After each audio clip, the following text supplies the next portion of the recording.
आपको एक क्वेश्चन दिया था कंप्लीट करने के लिए, कितने लोगों ने किया है? क्वेश्चन था ना सम, हमने सॉल्व किया था, मैंने आपको आर तक आई थिंक निकाल कर दे दिया था, 3 और 1/3। बस ये बता दीजिए किसी ने किया है। भाई बहुत बिजी हैं आप लोग, बिल्कुल नहीं टाइम निकाल पाते शायद। बेटा अगर नहीं प्रैक्टिस हाथ से नहीं करोगे ना, फिर इस क्लास में फिर वही है कि वही सिचुएशन दोबारा से सारा देखना पड़ेगा। दोनों लेनी है बच्चे, दोनों से ही रिजल्ट आते हैं। दो तरह के सम आएंगे ना, एक तो 3 के विद रिस्पेक्ट टू आएगा, इसमें 1/3। इसमें कुछ ऐसी कंडीशन तो थी नहीं मेरे ख्याल से क्वेश्चन के अंदर कि फ्रैक्शन नहीं होना चाहिए या कुछ भी है, तो दो आपके पास इस केस में जीपी बन रही थी। मैंने एक r = 3 के लिए किया था, एक 1/3 के लिए किया था। भाई अगर आप नहीं रिस्पॉन्ड करेंगे फिर कैसे बात बनेगी? देखो एक छोटा सा पॉइंट दिया था मैंने कि इस क्वेश्चन को कंप्लीट कर लेना, अब आप ही कंप्लीट करोगे उसको, ठीक है? अब उसको कर लीजिएगा।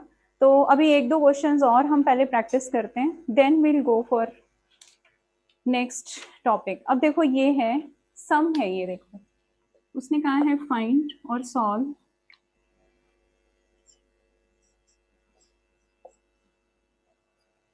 ये क्वेश्चन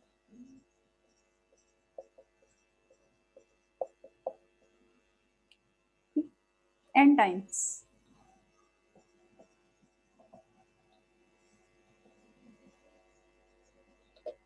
फर्स्ट टाइम एक बार है, सेकेंड टाइम में 2 बार है, थर्ड टाइम में 3 टाइम्स है, n टाइम्स, nth जब पोजीशन आई तो n टाइम्स है।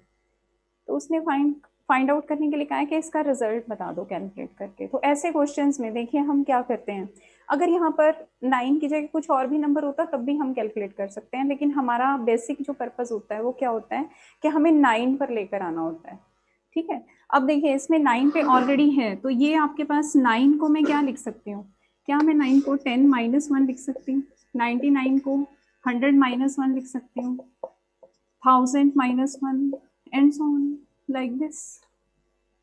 जब फर्स्ट लिखी तो 10, 10 का 2, 10 का क्यूब है ना, तो आप लास्ट में चलेंगे तो 10 की पावर n - 1 इस तरह से आपकी फॉर्म बन जाएगी।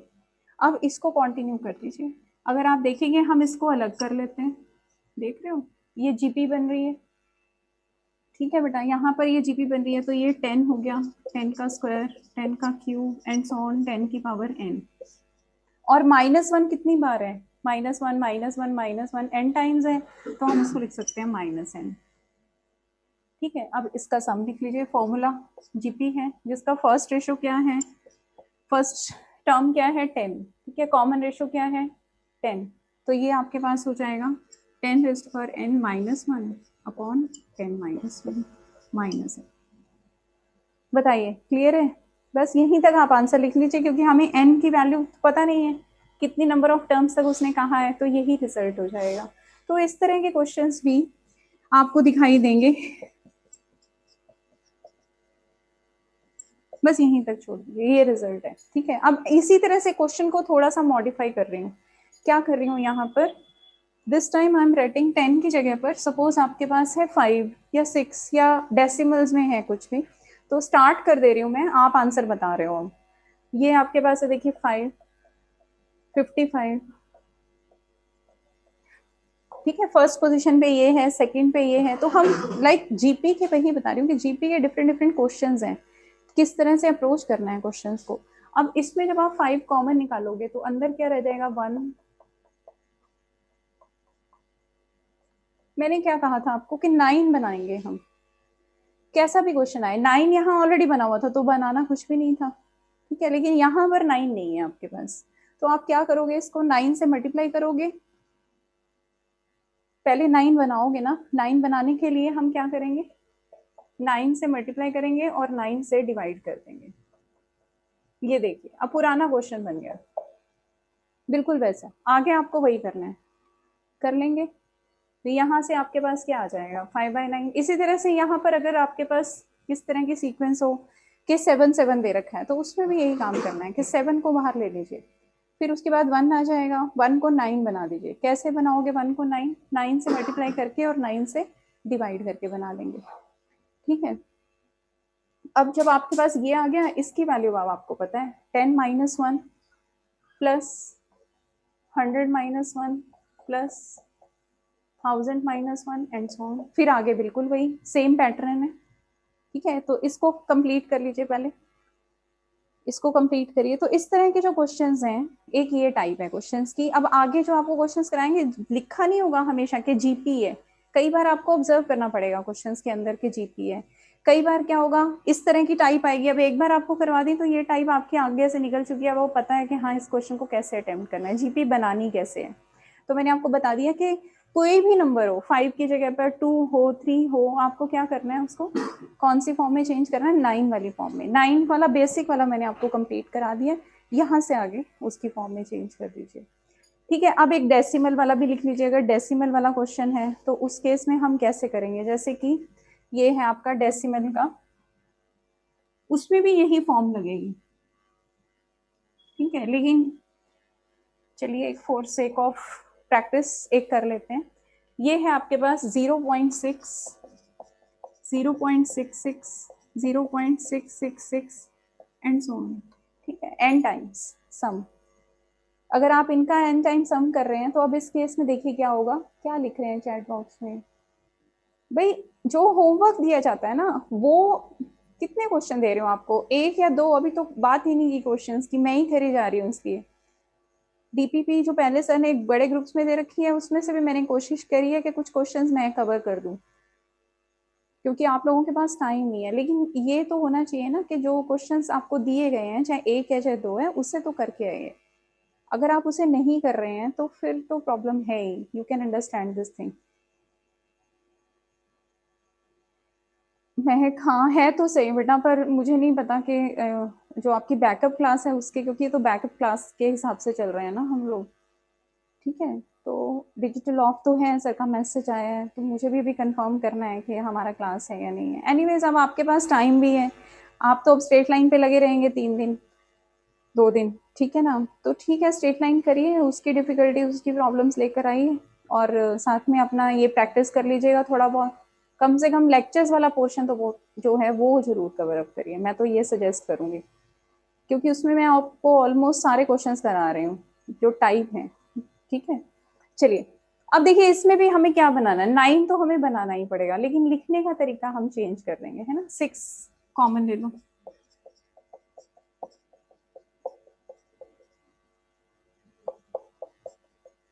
ये देखो। अब फिर 9 दिखना चाहिए आपको, 9 दिखा दीजिए। 9 से डिवाइड कर दो, 9 से मल्टीप्लाई।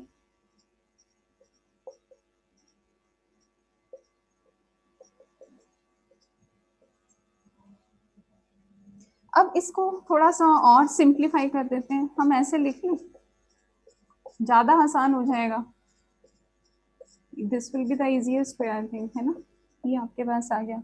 अब 9/10 को हम क्या लिख सकते हैं, 9/10 को आप क्या लिख सकते हैं, 1 माइनस 1/10, है ना।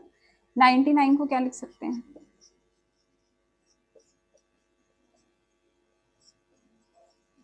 देखिए अब कैसे जीपी बन रही है, यहाँ पर जीपी बन रही है, सही है। अब देखिए 6/9, 1 कितनी बार ऐड हो गया, यहाँ पर भी 1, यहाँ यहाँ कितने टाइम्स ये सीरीज चल रही है, n टाइम्स तक, हाँ तो यहाँ n आ जाएगा।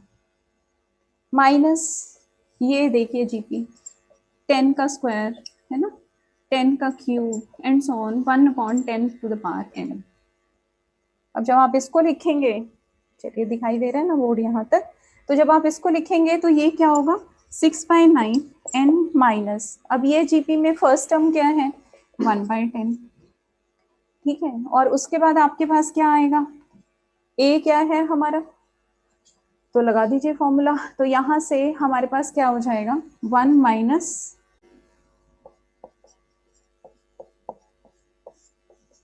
बस आगे आप कर लीजिएगा इसको, ठीक है। सॉल्व करने में यही है कि सॉल्व करने में यही तक छोड़ दीजिए, यहाँ पर वैल्यू कैलकुलेट कर लीजिए, 9/10 हो जाएगा, 10 से 10 कैंसिल हो गया, डिवाइडेड बाय 9, एडजस्टमेंट हो गई। क्या कह रहे हैं, -n तो तब होगा, कहाँ पर बेटा, 1/10, मैंने ऐसे, अगर आपने ऐसे लिखना है तो ऐसे लिख लो, -n हो जाएगा। लेकिन यहाँ थोड़ी है -n होगा, यहाँ तो n ही होगा, समझ रहे हो बात को। 1/10 का मतलब क्या है, 10⁻⁻1, तो वो आपकी मर्जी है, मैंने ऐसे नहीं लिखा है, मैंने 1/10 की पावर n लिखा है, ठीक है ना। तो क्योंकि मैंने क्या लिख के चली हूँ, मैंने 10⁻⁻1 नहीं लिया, तो वो डिपेंड करता है बेटा, जैसे भी आप लिख सकते हैं, दोनों में से कोई भी गलत नहीं है। बताइए क्लियर है यहाँ तक। अब ये टाइप समझ आ गई कि जब भी ऐसे नंबर होंगे तो ये आपके पास क्या रिजल्ट आएगा। ये ओ एस क्या है, 0 पॉइंट, कुछ ऐसा बोल रहे हो, पहले वाला स्टेप, ये फर्स्ट स्टेप कह रहे हो।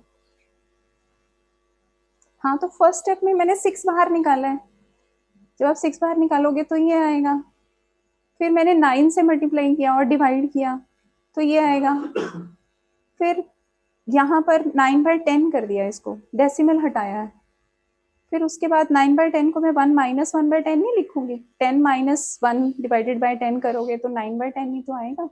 समझ आ गया, ठीक है, चलिए। अच्छा अब आगे चलते हैं, नेक्स्ट और लिख लीजिए क्वेश्चन। एक ये क्वेश्चन दिया हुआ है आपका, a + bx, ये दिया हुआ है क्वेश्चन के अंदर, a + bx upon a - bx।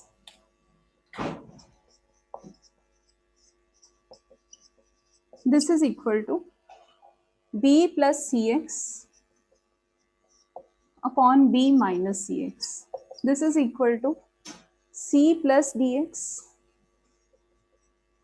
Upon c - dx। ठीक है, ये दिया हुआ है और आपको प्रूव करना है, ये गिवन है क्वेश्चन के अंदर कि ये चीज, ये आपकी आइडेंटिटी टाइप है कि a + bx upon a - bx that is equal to b + cx upon this and that is equal to c + dx। ठीक है, तो अब प्रूफ क्या करना है आपको, ये चीज प्रूफ करनी है कि a b c d are in GP, ये आपने प्रूफ करना है कि ये जीपी में है। ठीक है, अब देखिए इस क्वेश्चन को करने के लिए इस क्वेश्चन में अंडरस्टैंड करिए क्या पॉइंट है। अब इस तरह के जब क्वेश्चन दिखाई दें, आपको ये पॉइंट बताती हूँ कि जब भी इस तरह के कॉम्प्लिकेटेड, तो कॉम्प्लिकेटेड का मतलब ये है कि a + bx a - bx same जो टर्म्स हैं, ऊपर एक प्लस माइनस साइन से ऊपर नीचे दिखाई दे रही हैं। अब मुझे तो ये चीज़ दिखाई देगी कि मुझे कैसे भी करके x को ख़त्म करना है। x जो है अगर वो मेरा खत्म हो जाता है तो मेरा क्वेश्चन हो जाएगा, लेकिन x को खत्म करना it's not a easy job. आप प्रोडक्ट करोगे, एक तो वो मेथड होगा कि आप इसको इधर लेकर आओ, x की वैल्यू निकालो और उससे सॉल्व करो। जब भी इक्वलिटी आपको दिखाई दे तो एक मेथड होता है, वो लोग आप पढ़कर आए हैं, आपने सुना होगा, कंपोनेंडो एंड डिविडेंडो। ठीक है, इसका मतलब होता है कि अगर हमें दो, ये कहाँ अप्लाई होता है, रेशो वाले कंसेप्ट में। जब भी रेशो दे रखी होगी तो एक थॉट प्रोसेस कंपोनेंडो डिविडेंडो पर भी दीजिएगा कि ऐसा कुछ हो सकता है। और दूसरा क्या बताया मैंने आपको कि हमारे जो एक्सप्रेशंस हैं जो रेशो के अंदर हैं वो सिंगल फॉर्म में ना होकर लीनियर या क्वाड्रेटिक फॉर्म में दिए होंगे। देखो जैसे ये लीनियर दिया हुआ है, लीनियर फॉर्म में दिया हुआ है, तो इस तरह के क्वेश्चंस के अंदर हम क्या करते हैं, जो काम आप यहाँ लेफ्ट साइड पे करते हो वही आपको राइट साइड पे करना है। मतलब अगर मैं ये लिखती हूँ a + b upon a - b, ऊपर वाला उठाया उसमें नीचे वाला ऐड कर दिया, ऊपर वाला उठाया उसमें से नीचे वाला सब्ट्रैक्ट कर दिया, जो काम आपने इस तरफ किया है वही काम आपको यहाँ करना है, c + d upon c - d। ये पॉसिबिलिटी हो सकती है, बहुत सारी पॉसिबिलिटीज होती हैं इसकी। ठीक है, और हमारा काम जिससे चल जाएगा, जैसे सपोज आपको ये ऊपर चाहिए ये नीचे चाहिए, जब भी तब भी हो जाएगा। क्यों, वैसे ही आप इसका रेसिप्रोकल कर लीजिए, अदरवाइज आप डायरेक्ट कंपोनेंडो डिविडेंडो ये लगा सकते हैं। क्या किया इसमें मैंने, ऊपर वाले में से नीचे वाला सब्ट्रैक्ट कर दिया, ठीक है, और फिर ऊपर वाले में से नीचे वाला उसमें ऐड कर दिया। तो ये कंपोनेंडो डिविडेंडो बताएंगे, कितने लोगों ने पढ़ रखा है इसके बारे में, कुछ ऐसा पढ़ा है आपने पहले, बिल्कुल पढ़ा है, ठीक है बच्चे, वेरी गुड, सबको याद है। फिर तो आप अंडरस्टैंड कर सकते हैं कि व्हाट आई वांट टू से। तो देखिए अगर ये दो के ऊपर रेशो लगाकर देखते हैं कि क्या बनता है, उसके हिसाब से फिर थर्ड कॉलम लिख देंगे कैसे। अब देखिए इसमें आपके पास क्या है, ये मेरा a है, मतलब न्यूमिनेटर, ये क्या है, डिनोमिनेटर। तो देखिए मैं ऐसे लिख सकती हूँ a + bx + a - bx, ऊपर वाला उसमें नीचे वाला हमने क्या किया, ऐड किया है पहले। अब इसी तरह से a + bx - a - bx, चलिए एक स्टेप और लिख देते हैं। ठीक है, ये काम जो आपने इधर किया है वो इसके विद रिस्पेक्ट टू भी करेंगे और इसके विद रिस्पेक्ट टू भी करेंगे। तो मैं दो के विद रिस्पेक्ट टू कर रही हूँ, थर्ड रिजल्ट लिख दूंगी।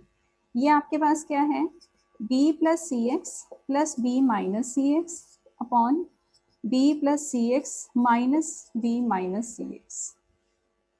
देखिए इससे क्या बेनिफिट होगा, देख रहे हैं आप क्वेश्चन को, ठीक है, यहाँ पर a कैंसिल हो जाएगा और उधर जो है आपका b कैंसिल हो जाएगा, तो ये आपके पास आ जाएगा 2a, डिनोमिनेटर में आ जाएगा 2bx।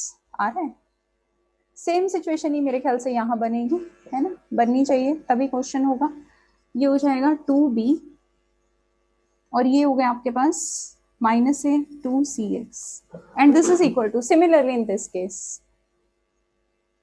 ठीक है, तो ये आपके पास क्या हो जाएगा 2c अपॉन ये आपके पास आ जाएगा 2ax, यही बनेगा 2dx, ऑटोमेटिकली बन गया ना। अगर यही चीज आप यहां लगाएंगे थर्ड वाले में, ठीक है, तो बच्चे यही चीज बनेगी। अब देखिए एक बात मैंने आपको ये बताई कि जब रेशो दिखाई दे तो आपने क्या करना है, एक बार जरूर सोचना है कंपोनेंट और डिविडेंडो के लिए, जब उसकी ऊपर और नीचे वाली टर्म ऑलमोस्ट सिमेट्रिक सी दिखाई दे, जैसे कि इसमें मुझे दिखाई दे रहा था कि a प्लस बी एक्स है, a माइनस बी एक्स है, लेकिन जब इस तरह का सिचुएशन फिर से आए, अब ये एक और नया पॉइंट है यहाँ पे, अगर आपके पास इस तरह से रेशोज इक्वलिटी में हो तो हम इसको किसी नंबर k के बराबर ले लेते हैं। और दूसरी बात आप क्या चीज नोट कर रहे हैं कि 2 जो है वो कैंसिल हो रहा है ना, ये देखिए 2 जो है वो आपका कैंसिल हो जाएगा। अब 2 तो ऊपर नीचे से कैंसिल हो गया, अब यहाँ से हम क्या इंटरप्रेट कर रहे हैं कि हमारा a जो है वो क्या आ गया b के एक्स, के बी एक्स ऐसे रहेगा, a जो है वो यहाँ से ये आ रहा है। अब देखिए, या फिर आप ये चीज ले सकते हैं कि ये सारे का सारा, चलिए ऐसे लिख लेते हैं, more easy this will be, कि आपके पास a by b that is equal to b by c दिखाई दे रहा है, c by d that is equal to के एक्स, हमें दिखाई दे रही है यहाँ पर कि अगर हम इस तरह से लिखते हैं तो ये क्या थी बच्चे, देखिए क्या ये जीपी है कि नहीं है, इज इट जीपी और नॉट। बताया था ना आपको कि 4 टर्म अगर जीपी में है, 3 टर्म्स अगर जीपी में है, सबसे पहला पॉइंट मैंने यहीं से शुरू किया था, तो आप हमेशा लिख सकते हैं b by a is equal to C by b, ये पॉइंट आप हमेशा लिख सकते हैं। इसी तरह से बी सी डी अगर जीपी में है तो उसका क्या मतलब है, c by b that is equal to d by c. तो यही सिचुएशन आ गई आपके पास, ठीक है, यहाँ कुछ गड़बड़ कर दिया क्या, नहीं, ठीक है, तो ये इस तरह से ये आपके पास आ जाएगा, सॉरी c बाय डी। तो ये जो है आपके पास, इसके अंदर हम क्या ऑब्जर्व करते हैं, यहाँ से a by B that is equal to b by C that is equal to c by D that is equal to के एक्स। तो यहाँ से हमारे पास आ गया a b c d, क्योंकि अगला जो टर्म आएगा वो d बाय समथिंग आएगा, d by c, e by c कुछ ऐसा, तो c square is equal to e d हो जाएगा। तो इस तरह से अब यहाँ से आप लिख सकते हैं कि this implies A B C D are in G P, ठीक है, तो ये आपके पास आ गया। नेक्स्ट के तो बच्चे मैंने बताने के लिए लिया है, अगर आपने के नहीं, मैंने के की हेल्प से भी हम इसको सॉल्व कर सकते हैं। कैसे लिख सकते हैं कि आपके पास a बाई बी जो है वो भी के एक्स के बराबर है, b बाई सी भी के एक्स के बराबर है, c बाई डी भी, तीनों चीजें के एक्स के बराबर है, तो रेशो कांस्टेंट हो गई। तो हमने जीपी की पहली डेफिनेशन में क्या बोला था कि रेशो जो होती है अगर कांस्टेंट होती है दो नंबर्स की, यहीं से आप लिख सकते हैं, ठीक है ना, रेशो कांस्टेंट हो गई ना, एक ही नंबर आ रहा है, तो ए बी सी डी सारे के सारे क्या होंगे, इसलिए मैंने के भी लिख दिया था। तो मैंने कहा कि आप ऐसे देख लो इस चीज को कि फाइनली जो है वो हमारा रिजल्ट जो है वो इस फॉर्म में बन रहा है। बताइए क्लियर है, कांस्टेंट रेशो से ही मोर क्लियर हो रहा है, क्योंकि वहां पर वैल्यू जो है आपकी ए बी सी टी की वैल्यू हमारे पास नहीं है इस वजह से। हाँ जी, क्या क्वेश्चन पूछ रहे हैं बेटा, एक मिनट भाई। हाँ मैं बच्चे यही आपको बता रही हूँ, दो नहीं और भी होते हैं, यही फॉर्म्स नहीं होती हैं, और भी फॉर्म्स होती हैं। अगर रेशो में नंबर है ना तो आप इसको जैसे ऊपर नीचे किसी भी नंबर से, सपोज आपको आप इसको नंबर को के से मल्टीप्लाई कर सकते हो, इसको भी के से कर सकते हो, फिर सी और डी में ऐड कर सकते हो, तो बहुत सारी फॉर्म्स होती हैं। ये भी फॉर्म होती है कि a by B is equal to C by D that is equal to a plus C upon V plus D. तो एनीवेज ये ज्यादा चलती हैं, कॉमन है और इन्हीं से ड्राइव हुई हुई हैं सारी, ठीक है ना। हाँ आपकी मर्जी है, आप ऊपर प्लस चाहते हैं तो ऊपर ले आइए, नीचे प्लस चाहते हैं तो नीचे ले आइए। तो ये सारी फॉर्म्स होती हैं। कंपोनेंट और डिविडेंड जो है वो रेशो के कंसेप्ट पे चलता है, ठीक है। तो यही दो मैक्सिमम आप यूज करोगे। वैसे आप ये भी कर सकते हो, देखो a बाय बी है कोई नंबर, मैं उसको k से दोनों तरफ मल्टीप्लाई कर दूं, फिर उसके ऊपर रूल लगाऊं, तब भी वो गलत नहीं होगा, तब भी सिचुएशन। लेकिन अगर इधर k से मल्टीप्लाई किया है तो उधर k से मल्टीप्लाई करना पड़ेगा। तो उससे क्या होगा, अगर हम चाहेंगे तो k से k कैंसिल भी हो जाएगा और फिर से हम नॉर्मल वाला भी लगा देंगे। तो इसी से वैल्यूज जो है ना डिफरेंट डिफरेंट जनरेट होती रहती हैं। बताइए समझ आए, ये पॉइंट समझ आ गया। तो इस तरह के क्वेश्चंस और भी लिख लीजिए। चलिए ये क्वेश्चन है आपका, A B C are in AP. भाई क्वेश्चंस ना मैं तो सोच रही थी आपको डीपीपी दे दूं, आप कर ही नहीं रहे हो। बुकलेट तो कहाँ कर रहे होगे, एक क्वेश्चन दिया था मैंने वो नहीं किया है। तो बुकलेट अगर आप नहीं करोगे ना फिर तो खराब हो जाएगा, ये जो आप रेगुलर साथ में डबल टाइम वेस्ट लगा रहे हो अपना, फिर टाइम वेस्ट हो जाएगा ये वाला। अगर आप प्रैक्टिस नहीं करते, 4 से 5 क्वेश्चन अगर आप अपने हाथ से नहीं निकालेंगे तो कॉन्फिडेंस नहीं आएगा बेटा। चलिए अगला लिखिए क्वेश्चन। अब देखिए इसमें आप एक क्वेश्चन लिखिए, A B C are in A P. हमारे पास क्वेश्चन है कि A B C are in A P, ये ए पी में है। और दूसरा पॉइंट इसमें लिखा हुआ है इंक्रीजिंग ए बाय 1 और सी बाय 2। तो इस क्वेश्चन में ये पॉइंट ध्यान रखना कि और वर्ड यूज किया हुआ है, ऐसे लिखा हुआ है इंक्रीजिंग ए बाय 1 और सी बाय 2। अब यहाँ पर बच्चे गलती करते हैं, ये और लिखा हुआ है। तो और का मतलब ये है कि अगर आपने ए को 1 से इंक्रीज कर दिया, बाकी सब वैसे ही पड़े रहने दिया, और c by 2, then the numbers are in GP, then numbers are in GP, number जो है वो जीपी में है, ठीक है। Question is find the value of, इसने बी पूछी है, आप सारी निकाल सकते हैं। Find the value of b निकाल दीजिए कह रहा है। क्वेश्चन समझ आया क्या कहना चाहता है? तो 3 चीजें हमें बताई उसने। पहला पॉइंट हमें क्या पता चला, A B C are in A P, पहला पॉइंट हमें ये पता चला। दूसरा पॉइंट हमें क्या पता चला, ए को अगर हम 1 से इंक्रीज करते हैं, देखो उसने बोला ना then numbers are in GP, मतलब ए को अगर आप कहते हैं 1 से इंक्रीज कर दो, बाकी सबके बारे में कोई बात नहीं की है तो उनको एज इट इज ही रखेंगे, ठीक है। आर इन जीपी ये लीजिए। और थर्ड पॉइंट है आपका कि सी को अगर हम 2 से इंक्रीज कर देते हैं, इंक्रीज और सी बाय 2, तो ये हमारे पास क्या हो जाएगा, a B c plus 2 are in G P. देखिए ये 3 कंडीशंस हमारे पास आ गए। With the help of these conditions we should be able to calculate the value of a b and c. 3 ही निकल सकते हैं आपके पास, ठीक है। चलिए करते हैं एक बार, आप अपने आप से करिए, देखिए जरा एक बार इन तीनों इक्वेशंस को क्या आप सॉल्व कर पा रहे हैं। I am giving you 2 minutes. जो पहला रिलेशन आएगा वो चैट बॉक्स में डाल दीजिएगा, जो आपको लग रहा है कि ये पहला रिलेशन आ रहा है इसको चैट बॉक्स में डालिए। 2 वेरिएबल में रिलेशन आना चाहिए ना बच्चे, आपने तो तीनों में ही आई थिंक बता दिया है। 2 वेरिएबल्स में, मतलब इन तीनों इक्वेशंस को सॉल्व करना है। फायदा नहीं हुआ ना इससे हमें, इससे हमें क्या फायदा हुआ, आपके पास फिर से जो रिलेशन आपने निकाला उसमें ए भी है, बी भी है और सी भी है। चलिए एक बार देख लीजिए फिर। अब इसमें आप लोग ट्राई कर सकते हो ना,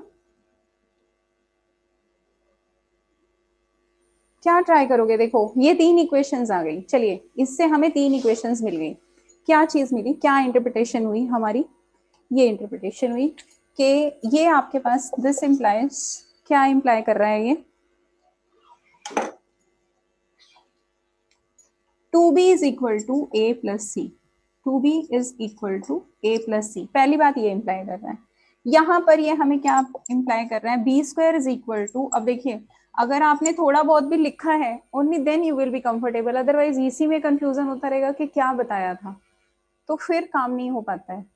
अब देखिए यहाँ पर क्या आएगा, B square is equal to A into C plus 2। इन दोनों इक्वेशंस में, हाँ प्रीक्षिता अब आप शायद कहीं पर ठीक पहुंच रहे हैं, हाँ 2 में रिलेशन आ गया, वेरी गुड। बस अब इसको सॉल्व कर लीजिए, ए बी सी। फिर ठीक है, मुझे बताइए वैल्यूज आ रही हैं इन दो इक्वेशंस को। ये देखो, ये भी बी स्क्वायर है, ये भी बी स्क्वायर है, इन दोनों को सॉल्व कर लीजिए पहले। तो जैसे हम नॉर्मली आपने सिस्टम ऑफ इक्वेशंस भी सॉल्व किए हैं, है ना। कोई 2 इक्वेशंस लेके सॉल्व करिए, फिर उससे जो रिजल्ट आएगा उसको यूज करके और अगली 2 इक्वेशंस को यूज कर लीजिए। कैसे, चलिए एक बार मैं देख लेती हूँ। ये आपके पास है a plus 1 into C, this is equal to a times C plus 1। तो आप में से किसी ने निकाला भी है,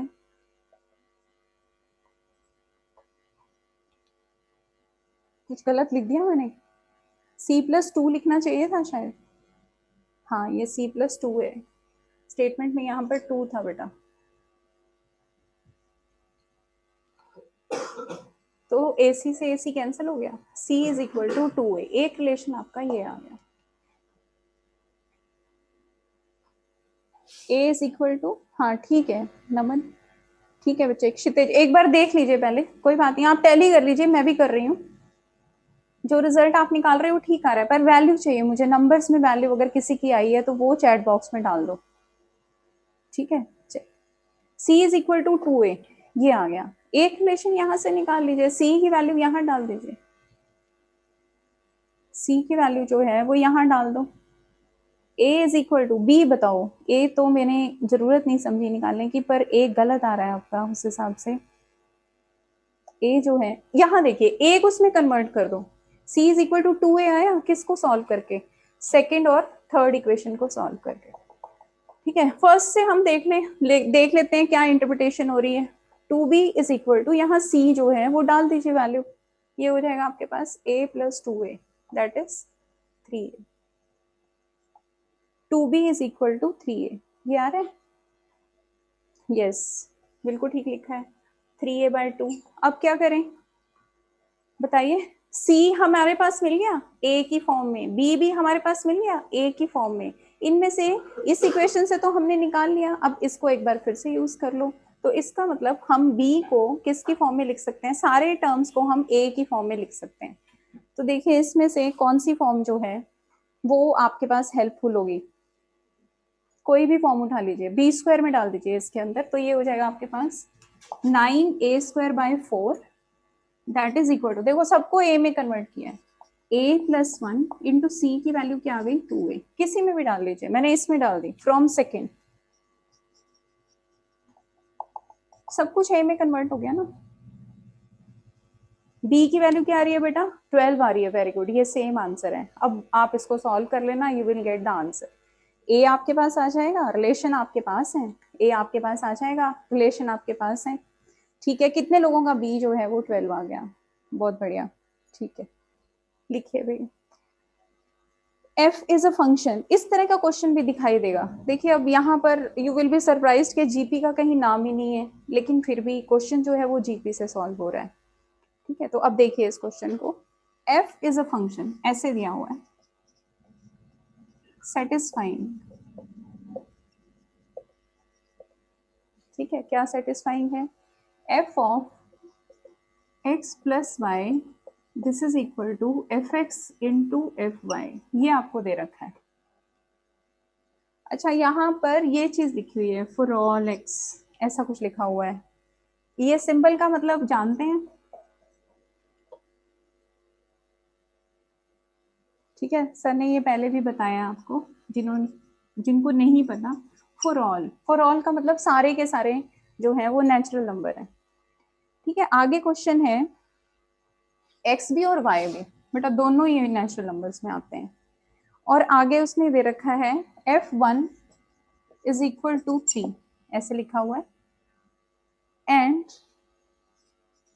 fx sigma x goes from 1 to n, ऐसे लिखा हुआ है, इज 120। ये एंड का सिंबल डाला है मैंने, कंफ्यूजन नहीं होना चाहिए, आई यूज एंड विद दिस, ठीक है, ये आपको दे रखा है। उसके बाद क्वेश्चन इज फाइंड एन। अब देखिए इसमें जीपी का कहीं नाम भी नहीं है कि क्या है जीपी, लेकिन अगर आप ऑब्जर्व करेंगे, बिहेवियर ऑब्जर्व करते हैं, चलिए हम क्योंकि उसने कहा है कि x और y जो है वो नेचुरल नंबर है, मतलब 1 से स्टार्ट हो रहे हैं, मतलब f1 उसने दे रखा है, तो उसका हम यूज करके देखते हैं कहाँ पहुंचते हैं, with the help of this relation जो आपको दे रखा है। ठीक है, अब इसमें आप देखोगे कि f1 हमारे पास 3 है, ठीक है, और f2 अगर मैं लिखना चाहूँ, क्या मैं उसको f1 + 1 लिख सकती हूँ? और उसने हमें क्या रिलेशन दिया है कि अगर आप fx + fy लिखते हो तो आप इसको क्या लिख सकते हो, प्रोडक्ट की फॉर्म में लिख सकते हो, f1 × f1, जो भी x है वो 1 रहेगा, हमारा जो भी y है वो प्रोडक्ट के साथ fy आ जाएगा। तो मैंने 2 निकालने की कोशिश की, बिहेवियर ऑब्जर्व करने की कोशिश करी ना, मेरे पास जो है सिग्मा उसने बोला है f1 f2, ठीक है नमन, मैं रिपीट कर रही हूँ, 1 मिनट फिर से सुनिए। चलिए, इसके अंदर आपने क्या चीज ऑब्जर्व करी है, देखिए रेड पेन से मार्क करती हूँ इसको, यहाँ पर आपने क्या चीज ऑब्जर्व करी है कि आपके पास ये दिया हुआ है, यहाँ देखिए एक बार, f(x + y), ये रिलेशन बेटा आपको यूज करना है, ये रिलेशन आपको यूज करना है। फिर उसके बाद ये रिलेशंस और दिए हुए हैं कि ये चीज दे रखी है कि f1 3 है, और एक ये दे रखी है कि अगर आप ये देखो, अब मैंने समीशन का मतलब आपको समझाया था, तो यहाँ से उसने ये कहा कि ये 120 है। अब आपको ये समझ आना चाहिए कि ये क्या लिखा हुआ है, इसका क्या मतलब है, पहले इसको देख लो। fx जो है, मैंने पहले x को 1 रखा, x को क्या रखा, 1 रखा, फिर सिग्मा है बीच में, तो सिग्मा का मतलब सिग्मा पे गए प्लस लगा दिया, फिर अगला पॉइंट आया 2 रखा, तो ये सीरीज चलती रहेगी। n जो है क्या आ रहा है लक्ष्य, 4, हाँ सही है भाई, बिल्कुल सही, बहुत अच्छे। f1 f2 f3 and so on, देखिए fn तक जाएगा, और उसने कहा ये 120 है, तो हमें निकालने भी तो पड़ेंगे ना, f1 f2 f3 हम निकालेंगे तभी ऑब्जर्व करेंगे। अब f(2) क्या है, f(1 + 1), f(1 × f1), ठीक है, तो यहाँ से ये हमारे पास क्या आ गया, f1 हमारे पास क्या आ गया, 3,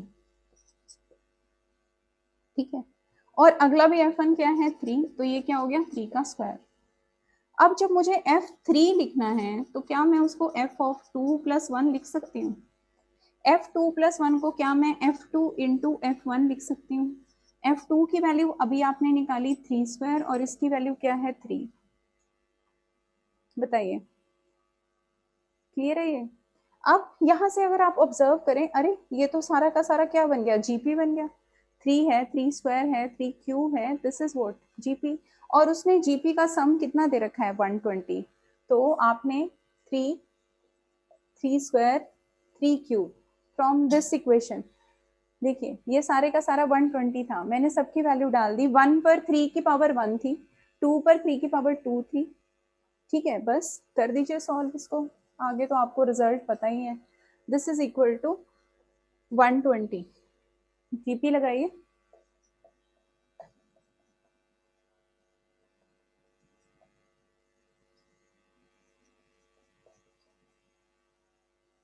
एट्टी लिख दूं सीधा, है ना, 81, 3 की पावर 4, 3 की power n, that means n is equal to, clear है, ठीक है, तो लक्ष्य ने तो निकाल दिया था शायद, चलें आगे, वेरी गुड, हाँ जी नमन, इज इट क्लियर, कुछ डाउट है इसमें। तो देखिए इस तरह से क्वेश्चंस, तो नंबर ऑफ क्वेश्चंस बहुत सारे हैं, तो आगे हम स्टार्ट करते हैं नेक्स्ट पे, चलिए ठीक है, नेक्स्ट हम स्टार्ट करते हैं, फिर वही प्रॉपर्टीज जैसे आपने एपी में की थी, अभी हमने क्या किया है, जीपी किया, जीपी का सम किया, जीपी है क्या, सम किया, फिर आपने देखा नंबर ऑफ टर्म्स n है तब जीपी क्या है, अगर इनफाइनाइट है तब क्या है, ठीक है, और उसमें आपने देखा कि कैसे बिहेवियर जो है वो जीपी का चेंज होता है, depend upon common ratio, common ratio 1 से बड़ा है छोटा है, तो वो सब हम डिस्कस कर चुके हैं। अब आगे आपके पास आती हैं प्रॉपर्टीज, वो प्रॉपर्टीज जो हमने लेक्चर लिया था एपी का, एपी में हमने वो सभी प्रॉपर्टीज डिस्कस की थी, लेकिन वो मैंने आपको नंबर लाइन से भी रिलेट करके बताई थी, इसमें नंबर लाइन से तो रिलेटेड रिलेशन पॉसिबल नहीं है, बट सिंपल जब मैं करवाऊंगी तो आपको याद आ जाएगा कि हाँ ये चीज़ उसमें बताई थी। तो सबसे पहला पॉइंट प्रॉपर्टीज डाल लीजिए ऊपर, ठीक है। जब आपको odd number of terms required है, when odd number of terms,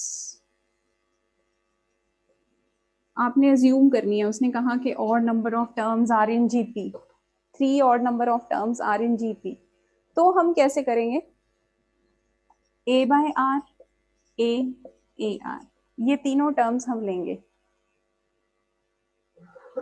देख रहे हैं इसमें कॉमन रेशो क्या है।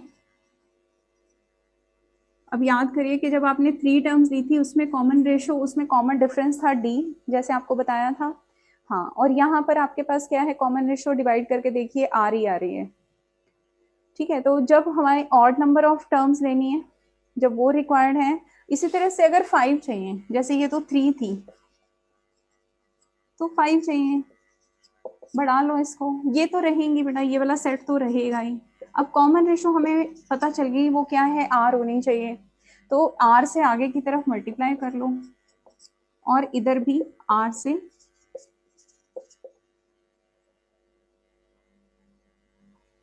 बताइए क्लियर है ये भी, 5 टर्म्स, ठीक है। तो इसी तरह से अगर आपको 7 लेनी है, फिर 1/a/r क्यूब हो जाएगा इस तरफ और उधर a r क्यूब हो जाएगा, तो जितनी भी आपको चाहिए। फिर उसके बाद when even number of terms, even number of terms अगर रिक्वायर्ड है तो फिर मैंने आपको उसमें भी बताया था a प्लस डी और हमने a माइनस डी लिया था। यहाँ पर भी हम क्या लेंगे, a बाई आर और a r, पहली 2 टर्म्स तो यहाँ से उठा लीजिए। यहाँ पर जो कॉमन रेशो होगा वो भाई आर स्क्वायर होगा, कॉमन रेशो जो होगा that will be R square, ठीक है। कहाँ से पता चला, इन दोनों टर्म से ही देख लीजिए, A R upon A by R, ऊपर चला जाएगा आर स्क्वायर आ जाएगा, ठीक है। तो अगली जो टर्म होने वाली है वो क्या होने वाली है, ए आर क्यूब, और यहाँ पर क्या होने वाली है, इवन नंबर ऑफ टर्म्स। ये कितनी थी, 4 थी आपके पास, 4 टर्म्स। तो ये आपने पॉइंट्स याद रखने हैं इसके अंदर, इवन नंबर ऑफ टर्म्स हैं, ऑड नंबर ऑफ टर्म्स हैं जीपी के अंदर।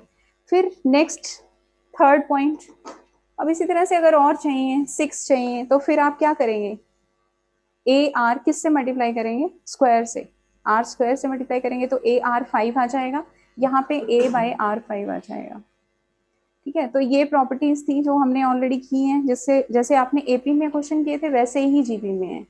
चलिए आगे थर्ड पॉइंट लिखिए, नेक्स्ट थर्ड पॉइंट, ये सारा विज़ है बिल्कुल, जैसे कि आपके पास एपी थी सेम एज जीपी, लेकिन याद रखना वहां पर भी क्या हो रहा था, कॉमन डिफरेंस ऐड हो रहा था, है ना, कॉमन रेशो थी। तो यहाँ पर क्या हो रहा है, कॉमन रेशो है, कॉमन डिफरेंस है, वहाँ एडिशन हो रहा था, यहाँ कॉमन रेशो है, मल्टीप्लीकेशन हो रही है, तो वैसा वैसा सा ही चलेगा।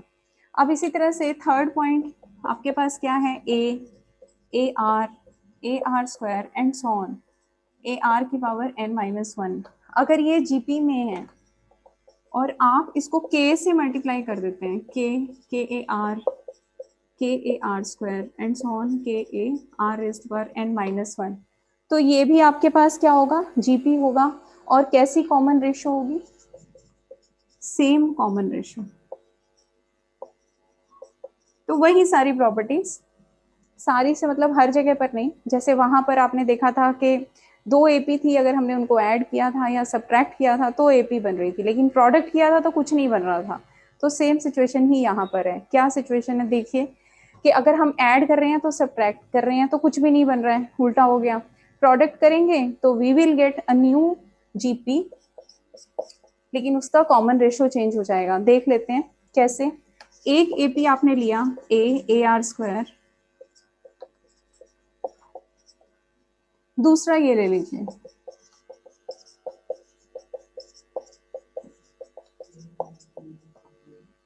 ठीक है बेटा, ए आर क्यूब, दूसरा ये ले लीजिए। जब आपने ये चीज ऑब्जर्व करी तो इसमें कॉमन रेशियो जो है, जब दोनों का प्रोडक्ट लिया दोनों का प्रोडक्ट कर लीजिए। तो हमारे पास जो नई बनेगी, this is a new GP, A A A A R R, देख रहे हैं, ये आपके पास होगा ए ए आर आर का स्क्वायर, फिर ए ए आर आर का क्यूब एंड सो ऑन। तो आपके पास जो न्यू जीपी आई उसका जो कॉमन रेशो था वो इस बार क्या आ गया, that is a product of, ठीक है, क्लियर है ये?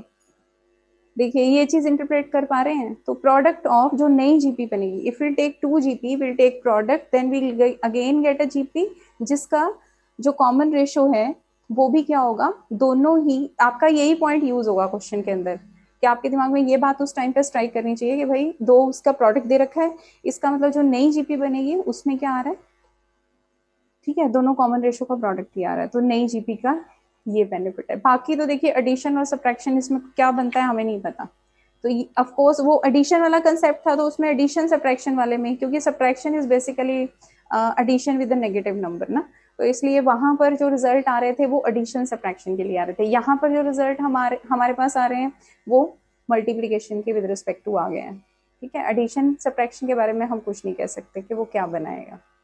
चलिए आगे, नेक्स्ट अब हम स्टार्ट करते हैं ज्योमेट्रिक मीन से। लेकिन दो पॉइंट्स मैंने पहले भी बताए थे, मैं एक बार फिर से रिपीट कर देती हूँ कि अगर 3 नंबर जीपी में है तो आप क्या दो चीजें इंटरप्रेट करते हैं। स्टार्टिंग जब मैंने की थी,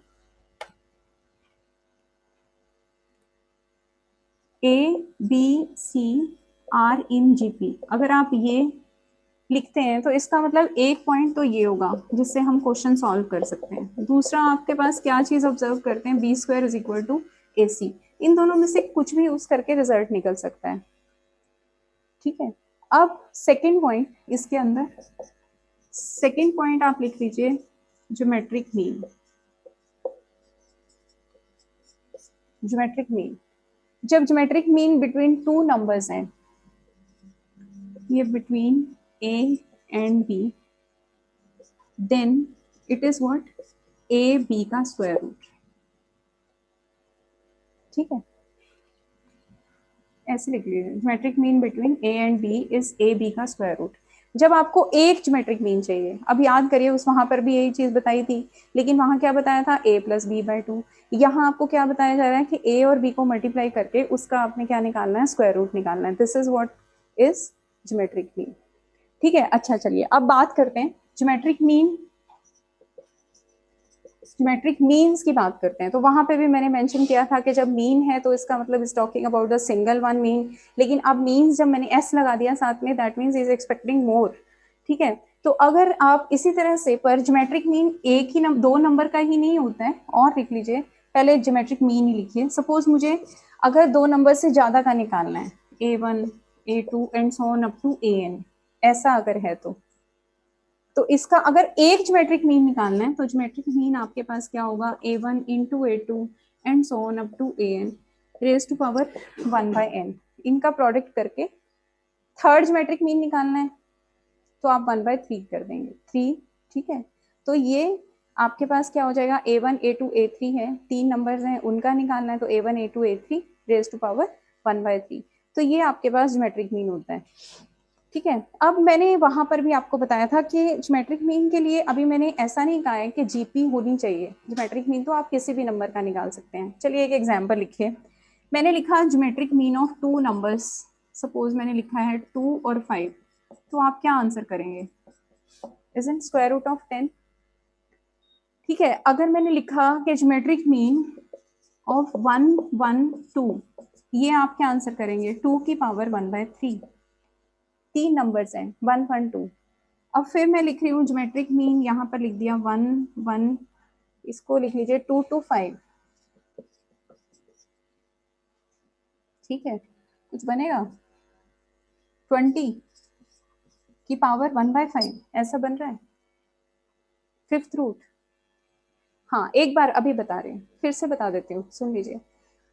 देखिए एक बार फिर से, ज्योमेट्रिक मीन का मतलब है दो नंबर हैं आपके पास ए और बी, उसका ज्योमेट्रिक मीन का क्या डेफिनेशन होता है। जैसे अर्थमेटिक मीन का तो आपको पहले बताया गया था, तो you people are comfortable with that के अगर आपके पास 5 पेपर्स होते हैं आपकी क्लास में, तो आप पांचों के नंबर ऐड करके उसको 5 से डिवाइड कर देते हैं, तो वहां आप कंफर्टेबल थे। यहाँ क्या है कि नया चीज आ गया कि ज्योमेट्रिक मीन नाम की भी कोई चीज होती है। वो क्या होती है, जैसे वहां आपको बताया था अर्थमेटिक मीन क्या होता है, ए प्लस बी को डिवाइड करिए, उसको 2 से डिवाइड कर दीजिए, ए प्लस बी को ऐड करिए, उसको 2 से डिवाइड कर दीजिए। ज्योमेट्रिक मीन में क्या होगा, ए और बी को मल्टीप्लाई कर दीजिए और उसका स्क्वायर रूट ले लीजिए। समझ रहे हो बात को, यहाँ तक समझ आया?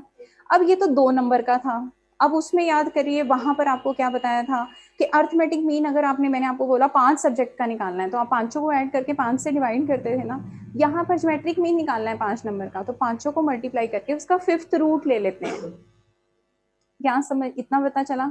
अब मैंने कहा कि ज्योमेट्रिक मीन के बारे में बात करी, मैं सिर्फ अभी एक नंबर के बारे में बात कर रही हूँ जो कि ज्योमेट्रिक मीन को रिप्रेजेंट कर रहा है। ठीक है, तो यहाँ पर आपके पास क्या है, a1 a2 an है। अब इसके अंदर n टर्म्स हैं, ठीक है, तो n का प्रोडक्ट हो रहा है और उसकी पावर हम क्या लेंगे, 1/n। ये मैंने एग्जाम्पल में जो बताया है। अब यहाँ देखो कितने नंबर्स हैं, 5 नंबर्स हैं ना, 1 1 2 2 5, इसमें ये 5 मेंशन किए हैं, हमें ये 5 ही लेने हैं। तो अब इनका क्या होगा, प्रोडक्ट करोगे तो 20 आएगा और उसकी पावर क्या होगी, 1/5, क्योंकि कितने नंबर थे, 5। अच्छा, अब एक बात देखना, क्या ये जीपी में है, ऐसा कुछ है अभी तक? ऐसा कुछ नहीं है। जैसा मैंने आपको वहां पॉइंट बताए थे कि हाँ, जब जीपी में आएंगे तो then we have a specific condition, क्या रहती है वो आपको बताया था, सिमेट्रिक होती है। जो सीक्वेंस होती है हम सिमेट्रिकली उसकी टर्म्स उठाते हैं और उनका अर्थमेटिक मीन निकालते थे, और वो सारे के सारे क्या होते थे, इक्वल होते थे। तो will continue with the same thing कि अब इस केस में भी हमारे पास क्या हो रहा है। ठीक है, चलिए देखिए अब इसमें, अब देखिए यहाँ तक समझ आ गया, ज्योमेट्रिक मीन के बारे में हमने बात की है अभी तक। ठीक है, अब ज्योमेट्रिक मीन्स पे आइए। अब आपको ज्योमेट्रिक मीन का डेफिनेशन याद हो जाना चाहिए कि उसके अंदर फाइनली क्या हो रहा है कि जितने भी नंबर हैं उनका ज्योमेट्रिक मीन निकालना है। उनको क्या कर देंगे, प्रोडक्ट करके उसकी पावर जो है उसका nth, मतलब अगर 5 नंबर्स का आपने प्रोडक्ट किया तो 1/5 पावर लिख देंगे प्रोडक्ट करके। ठीक है, अच्छा, अब उसके बाद नेक्स्ट लिखिए, if numbers are in GP, ये पॉइंट आप लिख लीजिए बनाकर, if numbers are in GP, then geometric mean, देखिए, if numbers are, then geometric means of terms taken symmetrically,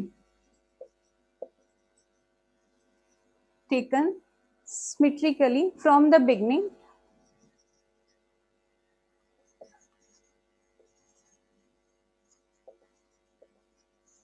and from the end।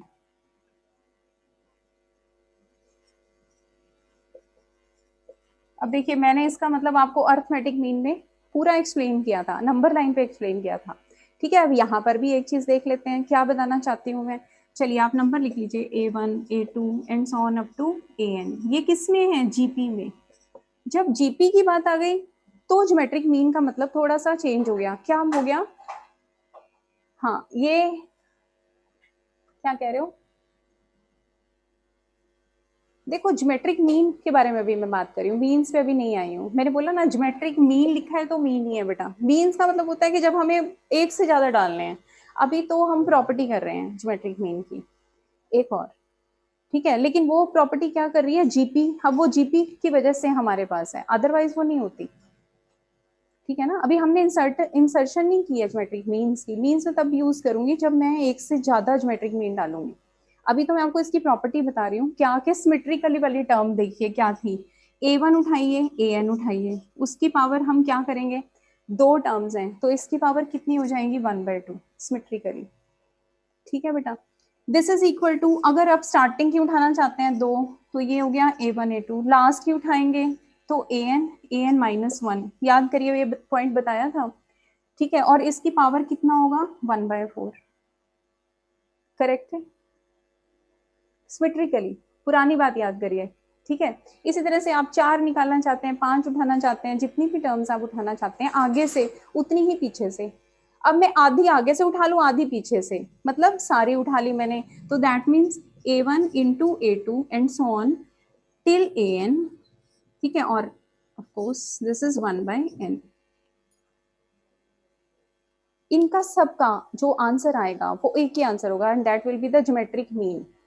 ठीक है, अब मैंने आपको ये भी बताया था कि ये जो ज्योमेट्रिक मीन है ये किसके बराबर होगा, ज्योमेट्रिक मीन मिडिल टर्म के बराबर। जब नंबर ऑफ टर्म्स जो हैं आपके पास ऑड हैं तो आपके पास क्या होगा, मिडिल टर्म क्या होगी, जब नंबर ऑफ टर्म्स जो हैं वो ऑड हैं तो हम क्या लिखेंगे, n+1 divided by 2 when your n is odd. वही पुराना सारा कंसेप्ट, मैंने कुछ भी नया नहीं कराया, जिन्होंने वो क्लास ध्यान से लगाई है they must be getting this thing. तो मैंने क्या बोला था कि आपको एक जीपी दे रखी है तो उस केस में आपको ज्योमेट्रिक मीन निकालने की जरूरत नहीं है, आप क्या देखेंगे, जीपी है, एक ज्योमेट्रिक मीन पूछ रहा है, क्या करोगे, मिडिल टर्म चेक करोगे। ठीक है, और अगर n ऑड है, अगर n इवन है तो, अगर n आपका इवन है तो ज्योमेट्रिक मीन क्या होगा, मीन ऑफ जो आपकी ऑड वाली टर्म है और इवन वाली टर्म थी, तो geometric mean of A n/2 और n/2+1 पोजीशन पर है उसका स्क्वायर रूट। बताइए क्लियर है, यहाँ तक समझ आया। ये सारा पुराना रिपीट किया है मैंने, लेकिन वहां पर आपने अर्थमेटिक, यहाँ पर देखिए बेटा वहां आपने अर्थमेटिक मीन बताया था। ए सपोज आपके पास बीच में टर्म थी हमारे पास ए, यही वाली टर्म लिखी थी ए n/2, क्योंकि इवन है ना, आपको तरीका भी बताया था कैसे याद रखना है, इवन नंबर जो है वो 2 से डिवाइड हो सकता है, तो n/2 एक होगी और एक n/2+1 पोजीशन पर जो होगी, उनका अर्थमेटिक मीन लिया था। अब अगर आपके पास n इवन है तो उनका ज्योमेट्रिक मीन लेना है। अगर आपके पास ऑड है तो कुछ करना ही नहीं है, बीच वाली टर्म ही होगी। अगर a1 a2 an gp में है तो हमें फिर तो कुछ करना ही नहीं है। अगर आपके पास ऑड नंबर ऑफ टर्म्स हैं तो ऑटोमेटिकली ज्योमेट्रिकल मीन जो है वो आप निकालने नहीं लगोगे, आप देखकर सीधा ही बता दोगे। आप इनका प्रोडक्ट करके इसकी nth पावर लेने की बजाय नहीं, आप सीधा कह दोगे कि भाई इसमें नंबर ऑफ टर्म्स ऑड है, तो जो मिडिल टर्म होगी दैट मीन्स जो आपके पास n+1/2 पोजिशन पर होगी वही आपके पास ज्योमेट्रिक मीन हो जाएगा। बताइए क्लियर हुआ यहाँ तक, ये सारे पॉइंट्स मैंने आपसे डिस्कस किए थे। ठीक है, इन्हीं को अब आपने, हाँ बस ये ध्यान रखिएगा, गलती कई बार हम यहाँ गड़बड़ कर जाते हैं कि अगर उसने ज्योमेट्रिक मीन पूछा है अर्थमेटिक मीन के साथ इतना कंफर्टेबल होते हैं कि वही लिख देते हैं, तो वो चीज़ ना आए क्वेश्चंस को करते हुए, और वो प्रैक्टिस थोड़ी सी इन क्वेश्चंस की करेंगे आप तो क्लियर हो जाएगा। ठीक है, चलिए अभी एक छोटा सा क्वेश्चन लिखते हैं फिर क्लास, इंसर्शन तो अभी रह गया। ठीक है बच्चे, वेरी गुड। अब वैसा सा ही क्वेश्चन बिल्कुल जैसा एपी में किया था, एक बार वो भी लिख लीजिए। Let a1 a2 a3 a24 are in GP, ये क्वेश्चन है आपका। a1 a2 a3 a24,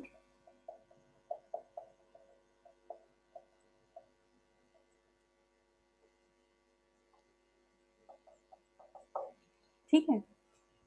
अब ये जीपी में है तो उसने ये कंडीशन दी है a1 into a2 into a7 a8 18 sorry a23 a24। हाँ देखिए वैसा सा क्वेश्चन है। चलिए ये आज होमवर्क ही देते हूँ, आपने एपी का किया हुआ, ये मैं नहीं करूँगी, आप लोग करके आएंगे। और प्लीज़ ये एक क्वेश्चन कराना, अगर हमारी क्लास कल लगती है तो कल, नहीं तो फिर मंडे को। ठीक है, तो आपने क्वेश्चन में फाइंड आउट क्या करना है, क्वेश्चन इज फाइंड, इन सबका प्रोडक्ट बताइए, a1 into a2 and so on a24, find the value of this with the help of this concept जो मैंने आपको बताया है, उससे ट्राई करके देखिएगा। भाई अब किसी को कुछ पूछना है, डाउट है?